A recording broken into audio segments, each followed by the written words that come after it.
and welcome to another episode of the Petey Performance Podcast. This is a bit weird actually because I'm recording the podcast today from my home house because I'm here and the place where I usually record the podcast in town I don't have access to, so I've set up a little makeshift podcast studio with the help of one of my sisters in her room. So look, hopefully it goes swimmingly, hopefully the dogs don't go mad at some point, but I had been putting together a solo episode for a couple of weeks actually, and I knew that I needed to record, and I know that I need to record because, to be honest, podcasting has been challenging lately. I know if you listen to the Backdoor Cut podcast, you're probably aware we've had a couple of bad experiences with guests pulling out last minute, which is frustrating. And then we've been struggling to get guests for the show. That has led me to probably neglect the PD Performance podcast slightly in favour of the Backdoor Cut podcast, which is obviously more seasonal than the PD Performance podcast. But then, over time, I realised that I was getting more followers for the PD Performance podcast. People were still sharing previous episodes, and people do enjoy the podcast. People gain value from the podcast, and as a result of that, it's good for the business, good for growth of my own personal brand, and good for everybody that I continue to do so. It's an opportunity that I've been given, that I'm grateful for, that people want to listen to me. And given that an increase in followers and listenership is going up, I should probably keep going. Now that might be a bit mad to hear, considering very recently I had my best ever downloaded podcast with the one with Brenda Bannon as a guest episode. But just because life becomes quite stacked sometimes, I have been neglecting this podcast, but I have booked in some incredible guests for this podcast. People that I probably didn't think it was possible to get when I started recording. And those recordings will be going on over the next couple of weeks, and then they will be being released periodically over the following couple of weeks. We've also just got on board a new editor, so excited to see how the new editors go and how the podcast grows as a result of their higher caliber, hopefully, of editing skills. They'll be listening to this as they edit, which is a bit weird, but if you are listening to this, Amy, hopefully it's all going to go well, and I'm excited for you and excited to have you on board. As well as that, what else is going on?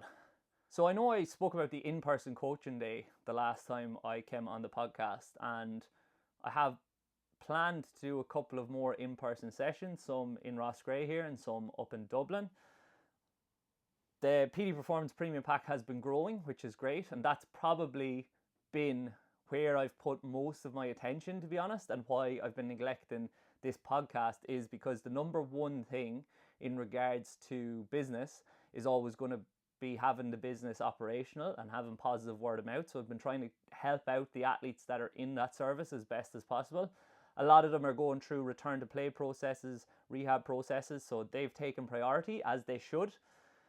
And as a result of growing and getting more clients onboarded, that has been the major goal every single day. Then there have been other things that I've been working on. I've been setting out my mission, my values, and then identifying roles if I am to take on another couple of employees in the next year. So that has taken a little bit of time as well. Then I've been actually going in depth into the business and identifying some things that need to change in terms of how the business is structured and then how the service is offered. And there have been a few things that I probably need to address, and I had a very effective conversation and a very useful conversation with David Gray of David Gray Rehab. Grateful to him jumping on a FaceTime with me a couple of weeks ago. I was probably feeling a little bit frustrated. I was feeling the heat a little bit. I was working very early to very late, and I just felt like I'd hit a block. So he gave me a couple of tools to go forth and conquer, I suppose, and try out and see if they work. And if they don't work, then I'll just throw them out and go back to what I was doing or try something else. That's the beauty of entrepreneurship and business. So I'm grateful to have people in my network like that are able to offer advice to me when I'm getting a little bit frustrated. But as he said to me, I know what I need to do. Like, I'm doing all of the right things already. I probably just needed a bit of a sounding board, and I needed to hear that I am doing the right things. And I'm grateful that he was able to give that to me, as is some of my other mentors. He's more of an indirect mentor, but Alan Murdoch always gives me confidence in what I'm doing after I go over and meet him, after we converse. And I have multiple other people in my network that I bounce things off of. I've actually put a push on trying to connect with those coaches more frequently as well. So that's something that I'm going to try and do while I'm still in the country, in Ireland, because I don't think I'll be here for too much longer. Australia is calling, as I've said previously. I think the lifestyle suits me, and if the visa is still there for me and still available to be used, then I might as well use it while I can, and while I'm still in my 20s, not for much longer. But what I came on today to talk about actually was about a blog piece that I wrote very recently. A blog piece that went pretty well. I try to get a blog piece put together every month, and this one was a bit of a mammoth of an undertaking, because I wrote down that I was going to write a blog piece on something that was going to be useful to both athletes and to both coaches, because that's my following. That is the major demographic that makes up my followership online. So I said, what's going to be useful to most of these people, and what can I offer some value in regards to? And that answer came back as potentially rehab, return to play, and injury. Because I have been niching down, obviously, over the last 2-3 years, probably longer actually, to be honest, probably since my early days in Blackrock College. I have been getting more and more interest in speed initially, but also in rehabilitation and return to play over the years. And that's kind of the niche that I find myself in now. So obviously I have built up probably some very specific knowledge in the area through my experience, and it's specific knowledge that may be of benefit to athletes and coaches. Because look, I was once an athlete myself, and I was chronically injured, always picking up injuries. And now I work with athletes that are recovering from injury every single day. So I probably have a few truths that I've learned over the years that I think are very basic, but probably will be of use to other people that read them or listen to them in this context. So the blog piece, I got some very good feedback from some therapists in my network, some coaches, physios, and from some of my athletes who read it as well. And I thought it would be appropriate then to just kind of cross-pollinate the content and make it available for your listening pleasure as well as for your reading pleasure, because some clients or some followers aren't going to want to read it because it's pretty dense. So I wrote down first that I was going to do 10 things I've learned about injury through the years. Pretty early on I realized 10 things isn't going to be enough, so I said I've probably learned 20 things that will be of use to people going forward in their rehab, in their return to play, or working with their athletes. So without further ado, let's just get into them. So the first thing, and very, very crucial to understand as a practitioner and to understand as an athlete who's just suffered injury, is injury is a traumatic experience. If you're an athlete, or if you're even a recreational athlete, part of your identity is probably wrapped up in that aspect of your personality. So you enjoy telling people that you are an athlete or you play a certain sport. I play football, I play hurling, I play rugby, I play soccer, I'm a soccer player. It's probably adopted as part of an integral component, or is an integral component of your personality. It's very important to you. It's an important aspect of your life and your lifestyle. So therefore, when that is taken from you, a grief response is only natural, because you've lost something that is incredibly important to you. And as well as that, a lot of your peers, a lot of your friends, you're going to connect with them over that aspect of your life. So at your training, at your games, playing sport with them, that's going to be an opportunity for connection for you with people in your community. That's been taken away all of a sudden. So you're missing a huge component of your life that actually gives you joy and you enjoy and takes up a lot of time in regards to your week, in terms of time dedicated to actually playing it, time dedicated to preparing for it, time dedicated to thinking about it. All of a sudden that's gone, as well as an opportunity for connection with your peers is gone as well. So as a result of that, it's a very strange position to be in, where sometimes you lose that athletic identity and you feel like you're useless. You feel like, I'm not an athlete anymore because I'm injured, I'm sidelined, I'm a little bit isolated, I'm a little bit lonely, I can't see my friends as much and I can't connect with them. And also I wish I was fine, and I wish I was just able to continue playing, because now I only realize when something's been taken away from me how much I enjoy it and how much it gives me in my life. So I think understanding that and making sure that your athletes don't feel lonely and isolated, be it that you're a physio, an S&C coach, or a team sport coach, or a teammate as well, I think it's incredibly important. Take the opportunity to connect with players and teammates and others in your network who have become injured, because if you suffer an ACL injury, all of a sudden you're outside the group straight away. You're not going up to trainings that you used to be going up to 2-3 times a week. And as a result of that, you lose the opportunity for connection with a number of people that you connect with on the daily pretty much. Following on from that, number 2 is your mindset and psychology towards performance is even more important, I think, when you're rehabbing an injury. Our thoughts obviously impact our emotions, and our emotions impact our behaviors and our habits. And there is no time that our behaviors and our habits are more important in setting us up for success than when we're undergoing a rehabilitation or a return to play process. The small things you do every single day lead to the bigger picture of you returning to sport. Therefore, if you're in a low mood state, and as a result of that low mood state, you're less likely to practice the habits and behaviors that are going to get you back on the field and get you implementing your rehabilitation or return to play program and your recovery as well to the highest degree possible, or the highest standard possible, then it's going to be less likely that you're going to return earlier than it is that you're going to return later or potentially not return at all. So having a clear focus on maintaining or even improving your mindset towards your performance, towards like a high performance mindset and a growth mindset, is even more important when you've become injured. It's going to be shit, but you've got to try to do the things that are going to help you to remain positive throughout the process.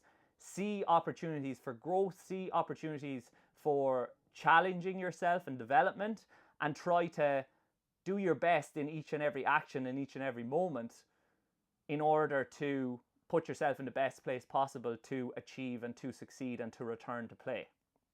I know myself that in the past I have potentially not had the best mental health when I've become injured. Part of that is probably losing athletic identity and losing an opportunity for connection and an opportunity to challenge myself as well, because I love the challenge. I'm probably quite a type A personality. I like striving and having a purpose. That's gone all of a sudden. Part of that was other reasons that I was having mental ill health, but they played into it. And as a result of having mental ill health and it getting worse, I think it prolonged for me the recovery and the return to play process. Now, you don't start addressing mental health issues by diving into your rehab and return to play. There's probably some more important aspects of your life and your thoughts and the way that you think and the way that you behave that need to be addressed, probably through going to a mental health professional.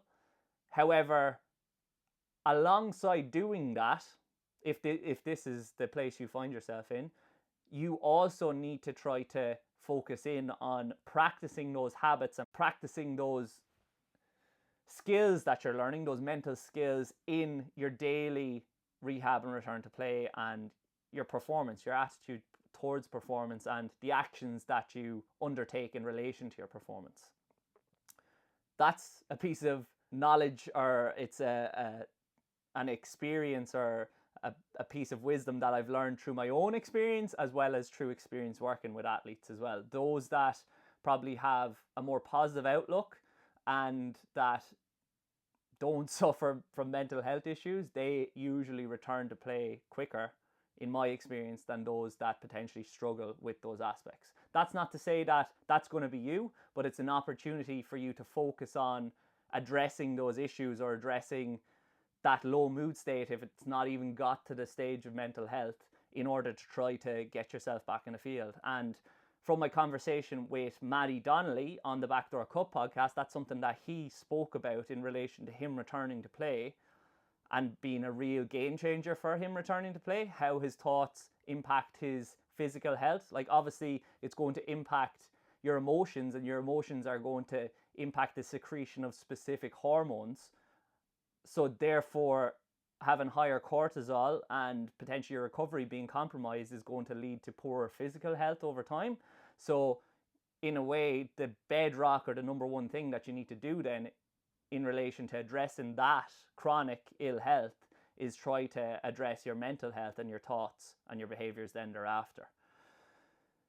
Third point, the language that we use is incredibly powerful and has an effect on our habits and our beliefs and our recovery time. So how you speak to your athletes is incredibly important. Using positive language, not focusing on the negative, focusing on what they have achieved, where they've done really, really well, opportunities that they have for maybe improvement, but entirely being focused on how far they've come and how far they can go. Talking about how good they can be and how much of an opportunity this is, rather than talking about you can't do that, don't do this, that's wrong, that's poor, that's bad.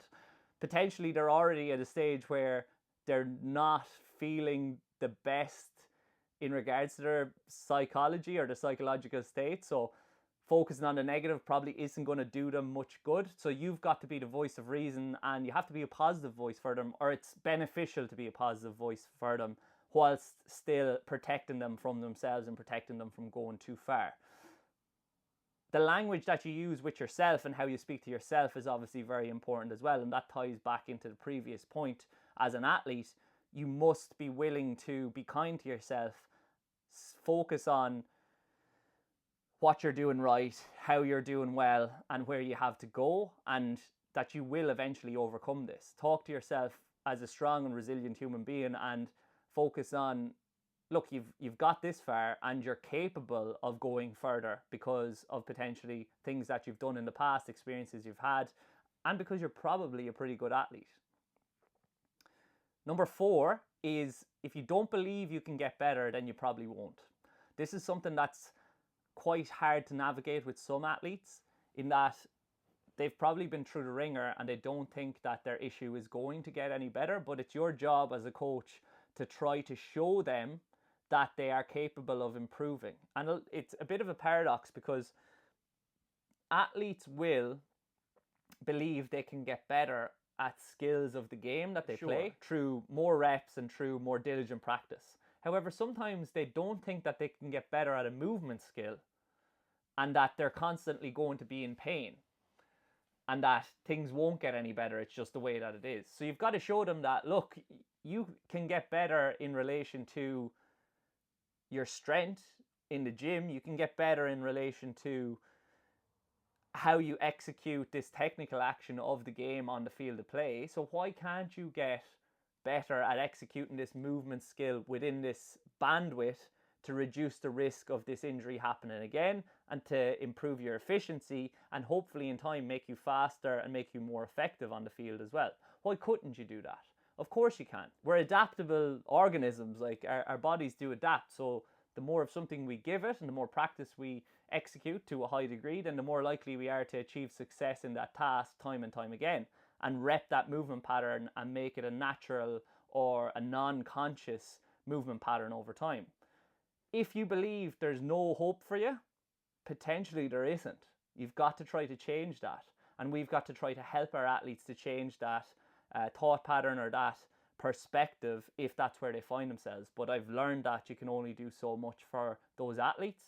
before maybe they need a different voice. That doesn't mean they won't get better with time and it's impossible that they'll ever get better, but potentially you're not the right voice for them. And then it may be the opportunity to go and seek out an external perspective or a second opinion and be willing to do so. But there are some athletes that just go bounce around from practitioner to practitioner, never really getting any better because they don't believe anybody can make them better. So that's probably something that needs to start with them. Number 5, how you do something is just as important as what you do.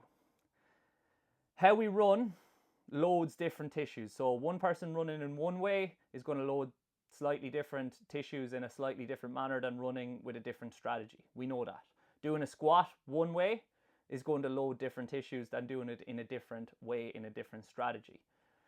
I used to think that there was a blueprint for a rehab. This is the perfect rehab with the perfect exercises, the perfect progression. If you nail this, you can move to the next level. If you nail this, you can move to the next level. That's very systemized and process oriented, and it probably believes that, or it probably alludes to the idea that somebody has all the answers and there are secret exercises and a secret level of progression that are the one size fits all for any injury. That is untrue, unfortunately. If I found that system, if somebody found that system, they'd be an absolute millionaire because they'd solve every single issue every single time in specific time frames and with no other variables thrown into the mix. That just simply isn't true.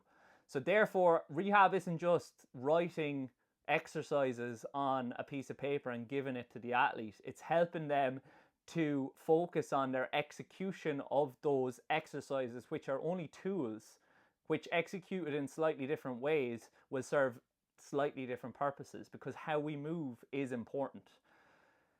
Therefore, being a practitioner in this space does not mean that you just write exercises or give people programs. You have to go through how they're executing it. You have to give them feedback in regards to their movement patterns. Well, sorry, you don't have to, but it probably leads to a higher likelihood of success if you do. Because we've all worked with athletes that you give those rehab exercises to and they get better and they come back and it's no problem whatsoever. But we've also worked with more challenging cases where we give them what should be appropriate exercises for their stage of the process, but for whatever reason they never get past that stage of the process. They really plateau and they become frustrated. We become frustrated because it's not working, and we ask ourselves why. Because we've never actually seen them move or seen how they're executing exercises. We've all been in contexts where you give somebody an exercise, you don't see them for quite some time, they come back to you 6-8 weeks later, they say they're not getting better, you say, okay, show me what you've been doing, they show you what they've been doing, and they are executing the exercise completely incorrectly, as opposed to what you would like them to have been doing. That happens. So how you do something is just as important as what you do. Without proper testing, number 6 this is, and guidance, you're taking your chances. You need to have some sort of feedback. So the feedback is either, it can come from the physio, it can come from the athletic development coach, it can come from whatever practitioner you're working with in regards to how you're improving.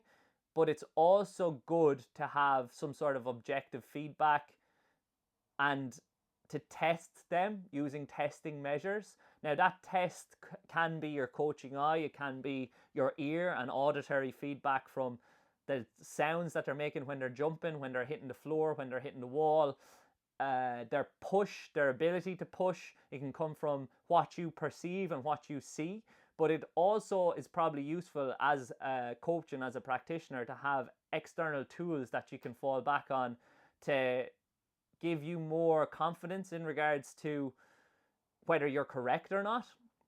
So those can be force plates, they can be force decks, they can be, you can use motion analysis, view motion, you can use output sports for your reactivity, you can do a 10-5 test, a drop jump, you could do an isokinetic maybe for an ACL if you wanted to, you could do your jumps on the force plates in there. Santry do a good job of giving you all of that testing data.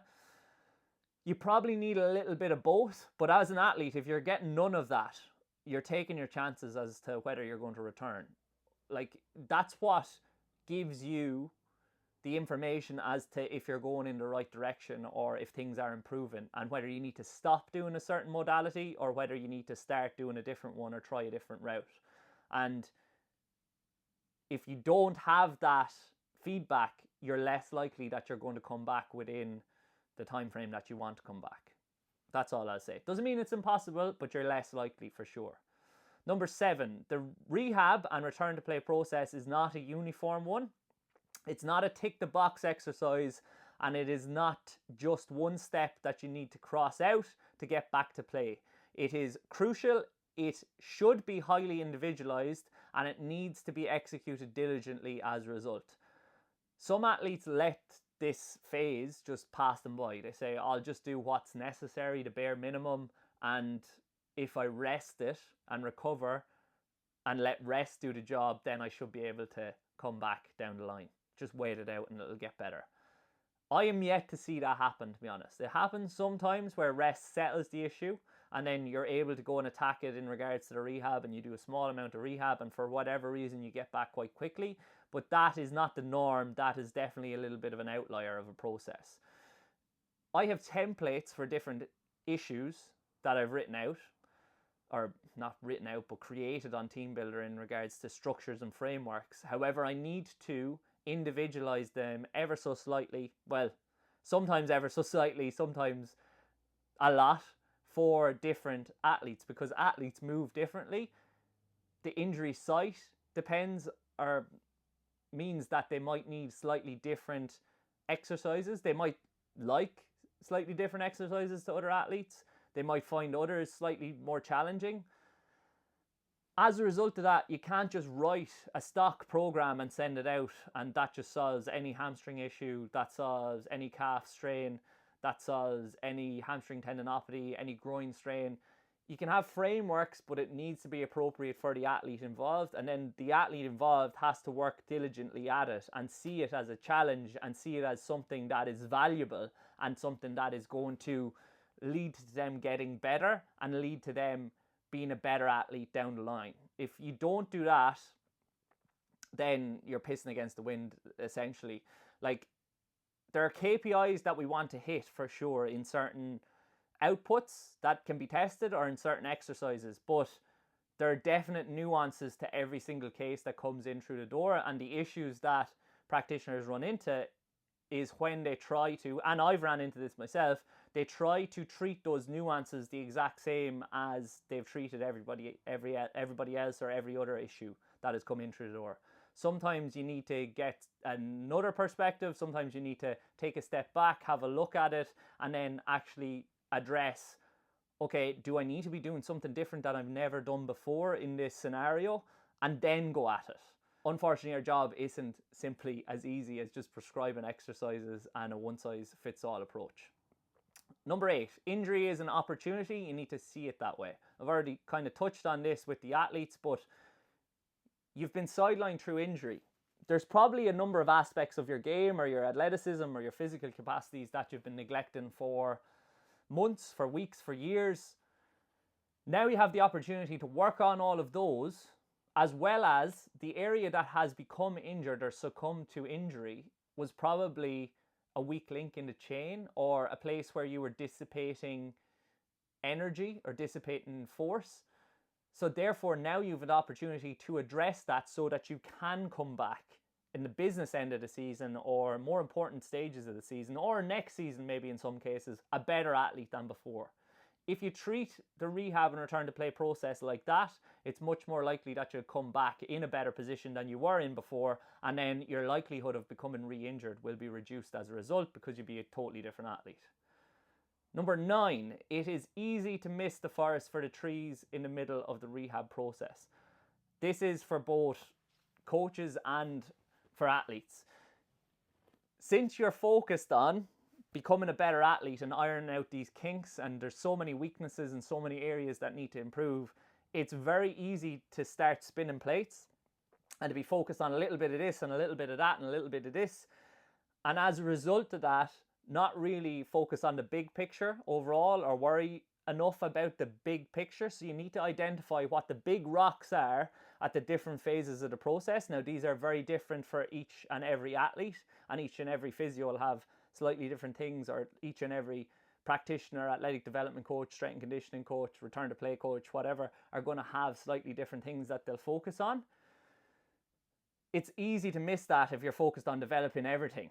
So make sure, no matter what, that you're nailing those big rocks, whatever they are, for whatever process. And then after you're doing that, then you can start to add on the niceties and the nice to haves rather than the need to haves.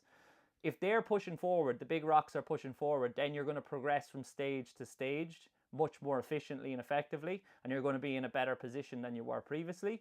So make sure you take a step back at times, identify, okay, what is the thing we need to nail this week? What is the thing that we need to nail in this session? What do we want to achieve by the end of this bi-weekly phase or this phase of the program? Make sure you're working on those. If you're not working on those and they're not improving, then to use the same phrase again, you're pissing against the wind. Number 10, it's easy to add too many ingredients to the mixture. Less is sometimes more, but doing less takes confidence from both an athlete and a coach perspective. Similar to the previous topic or the previous number or lesson, if you're constantly adding new things to the process and new things session by session, if you suffer a flare-up, it's going to be less likely that you're going to know what flared you up. If you've added in 3 different movement skills or 4 different new exercises to a session, and after the session the athlete is sore, you don't know which one of those is what was the straw, or which was the straw that broke the camel's back. You don't know which one the athlete is not ready for and which ones they are ready for. So as a result, you should probably only build 1 new stimulus per session, and you should probably only build 1 new intensity or progression at a time. I used an analogy when I was explaining this, and it was around a cake, because we're talking about ingredients. So if you make a cake and there's flour, egg, sugar, butter and milk in the mixture and it tastes pretty good, okay, you're happy, you're delighted. The next time you make the cake, if you put all of those ingredients plus cocoa powder in it, you know that it's probably the cocoa powder that was the ingredient that screwed up the mixture. However, if you put in cocoa powder, vanilla extract, buttercream, baking soda, sprinkles, raisins, orange zest and chocolate chips, you're not going to know which one of those is the one that fecked up the mixture, essentially. So one thing at a time, focus on one thing at a time, and it takes a lot of confidence as a coach to say, I think that these are the things we need to nail, and if we nail these and come back the next day, we'll be in a better place than we were today, and you'll be in a better place as an athlete than you were previously. And it takes confidence as an athlete to say, I trust you as a coach, I trust your judgment, and I'm going to bring intent to every single action on this exercise or this drill or this movement skill, and I'm going to try to do this to the best possible level that I can, and then I trust that I'm going to come back better and I'm going to be closer to getting back to play as a result of doing this. So confidence from both parties. Number 11, if you don't execute the finer details, the menial tasks and the steps that put you in the best place to nail the big rocks, then don't be surprised if you don't nail the big rocks. So I've already talked about the big rocks. Now the big rocks are different for every single athlete, every single rehab, every single practitioner. However, there are certain steps that you can probably do to prepare you to execute what improves or gets you closer to nailing those big rocks every single time. And this is probably alluding to the specific prep work that I've added into my process over the last year as a result of work I've done with Alan Murdoch and Speedworks. If you're just going out every single time and going straight into trying to nail the big rocks, whatever the big rocks are, I'll give an example. If you know that your running technique or your linear running technique needs to improve in terms of its efficiency, however, you struggle to get into specific positions because you don't have adequate range of motion at specific joints, then going into trying to improve your running technique completely cold is going to lead to probably worse results or less chance that you're going to improve it than if you did specific prep work to improve your mobility and your range of motion at those specific sites prior to going and chasing it. So if you're just kind of flutering through your prep work in the gym or your warm-ups and you're not using it as an opportunity to set you up for a really good session thereafter, you're missing a trick really. Like, you're missing a huge opportunity that will put you in a better place to nail what is the biggest rock in that session thereafter. It's a bit of a cheat code I've seen from a learning perspective and from accelerating development in relation to both the right-hand side of the rehab to performance spectrum, so like your performance area, as well as the left-hand side and the rehab return to play kind of area as well.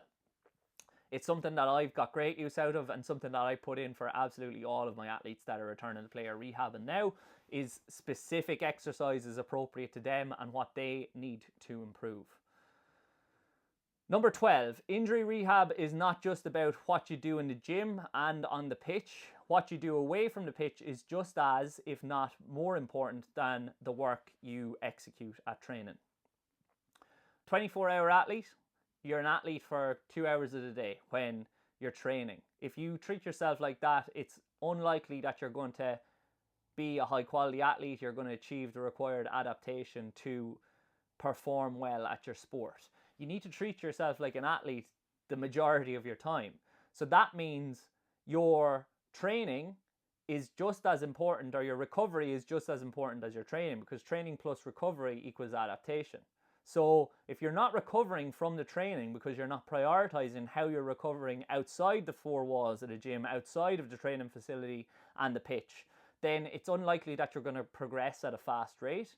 So you need to be outside of training, recovering well, fueling yourself well with high quality nutrition.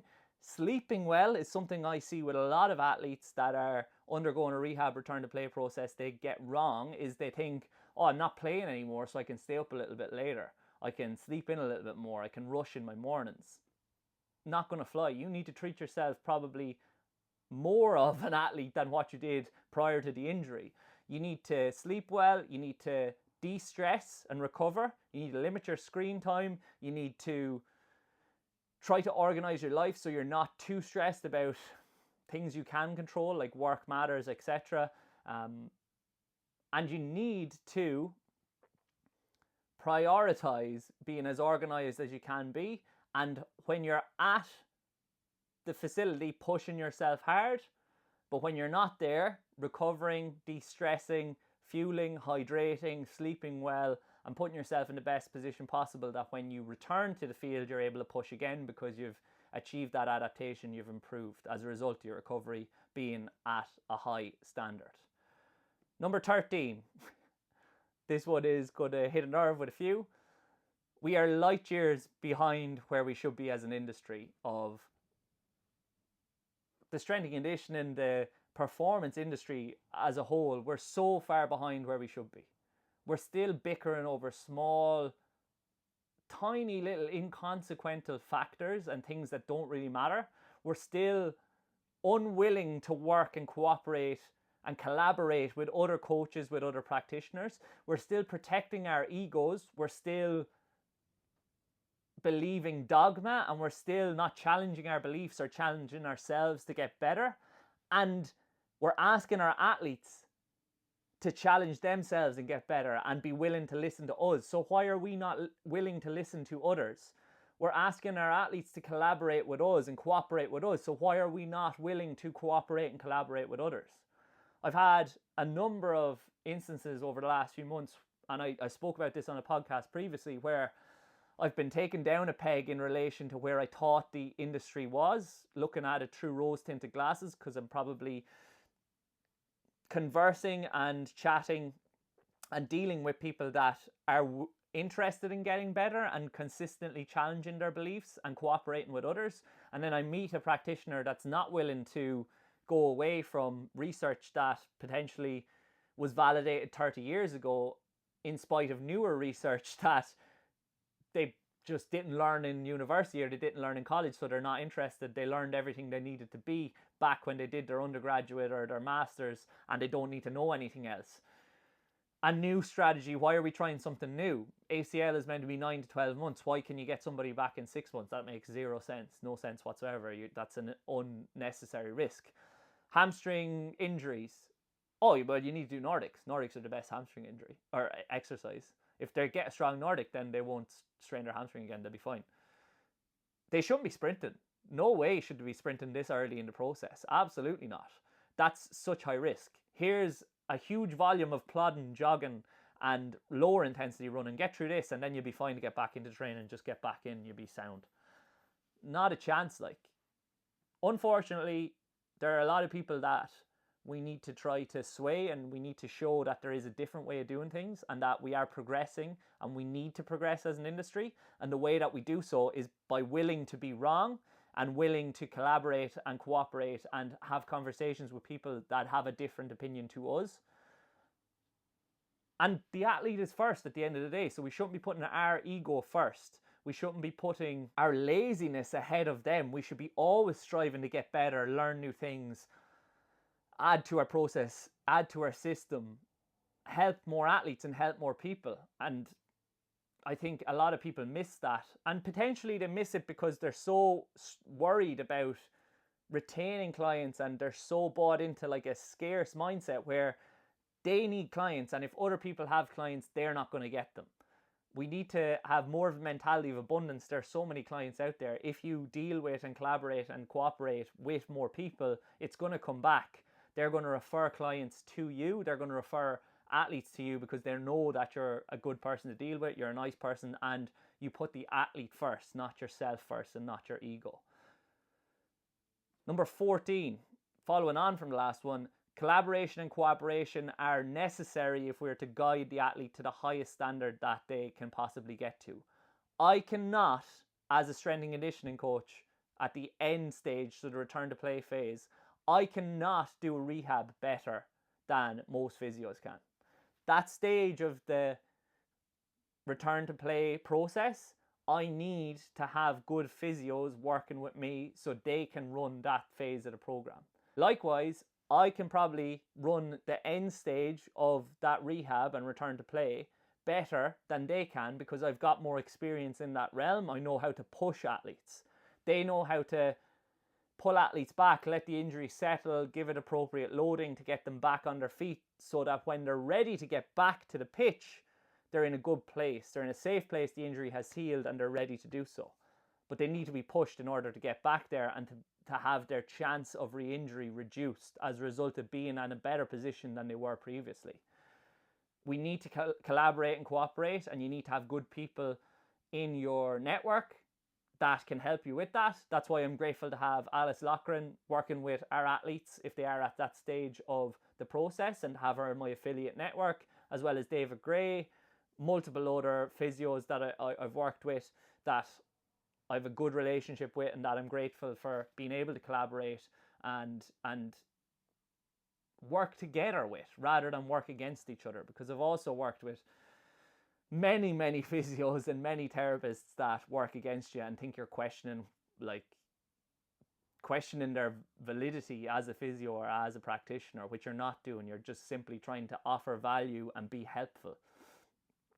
And often they have either an unhealthy sense of ego, or at the same time they are just protecting themselves. They're afraid that you may know more than them and that they might be questioned and they mightn't be doing the right things to try to improve, and as a result of that they might be called out. So they're not confident in their own system or process as well. 15, patience is not only necessary, it is essential.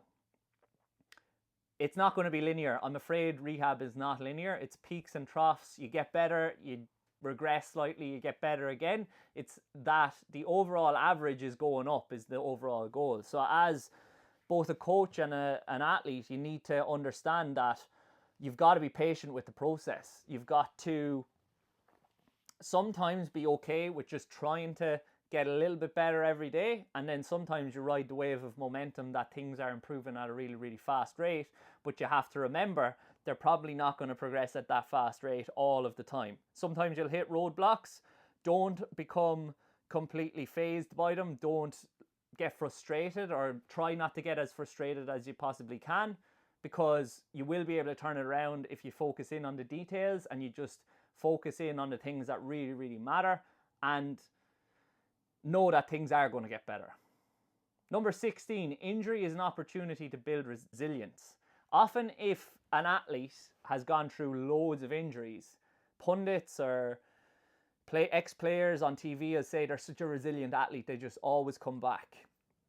If you didn't become injured, you wouldn't have the opportunity to build that resilience, really.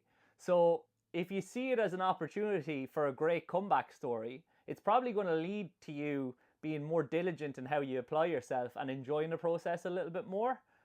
I know I've spoke about it previously when we were helping Cillian O'Connor out with his return to play process. We always ask the question, what age is Johnny Sexton? I think like 38. Cillian's way younger than that. He's still got loads of years to play. And he had previously thought that potentially his time could have been up too early. But then we just kept nailing that belief and nailing that thought pattern that many more years to come, let's nail this and we can even get better as an athlete now. It's not the end once you hit 30. You can still come back and you can still become a better athlete. So if he hadn't suffered the injury, he wouldn't have the opportunity to build resilience and build robustness and to improve as an athlete, because he would have probably neglected, as lots of people do, the minor details that potentially weren't at the level that they should be at, but look, it's grand because I'm able to play, so let's just focus on the next game. Injury is an opportunity to get better and an opportunity to build resilience, so use it that way. Number 17, until you accept where you are, what you need to do and buy in 100%, it is unlikely that you'll get through this challenge and return to doing what you love. Something I've spoken about on the podcast previously is you need to accept where you are, but accept where you are and know that you can go forth and improve, and you know that you can go and get better. But if you're in denial, which is a stage of the 5 or 7 stages of grief, and you're constantly in denial and saying, no, I'm grand, I'll be able to go back in 2 weeks, or I'll be able to go back in a week, you're consistently not going to do the things necessary to have you come back in a month, 2 months, 3 months down the line in a better position. Therefore, you need to accept, look, this is where I'm at. I'm a little bit off playing at the moment. That's okay. All I can do is try some things, do my best in what I do, and hope I get better every single day. And if I do those things, it's going to be more likely for me to improve in the long term. And then as a result of that, I will get back in a better position, because unfortunately I have suffered this injury, but I'm capable of addressing it and coming back a better athlete than before. Number 18, you will gain friends and lose friends through this experience. Some of my best friends now are athletes that I previously spent loads of time with because I was rehabbing them. You get such an opportunity for connection with those athletes and an opportunity to get to know them on a real personal level and a deeper level. And as a result, you forge a lot of connections and you forge a lot of really deep relationships because you go through something together. You guide them as a coach, and they're going through a traumatic experience that's really challenging, so they appreciate it. So you gain friends in regards to players that you're rehabbing with, coaches or therapists that you're working with consistently, and you probably lose friends in that you know you need to be a little bit selfish sometimes with rehab and return to play, and you need to live that high performance lifestyle or that athlete lifestyle. So people that kind of cause you to sway away from that probably don't serve you as well in your life at this time period. So sometimes you'll lose friends as a result of saying no, but saying no for something that is ultimately more important to you than going out for a couple of days on the beer, or going for that meal this evening, or going sitting in the car for a long journey up the road. You need to put yourself first, and as a result of that, sometimes, unfortunately, friendships run their course and it's time for them. But this follows into number 19, which is you'll come out the other side a different player and a different human. When you go through an injury in a long, extensive return to play or rehab process, it's clear that you learn a lot. You develop a lot of resilience, as I said, probably a healthier mindset in terms of your mental health. You're forced to do that. You learn a lot about yourself and your capacity for getting better. You also build habits of high performance that probably carry over into other avenues of your life.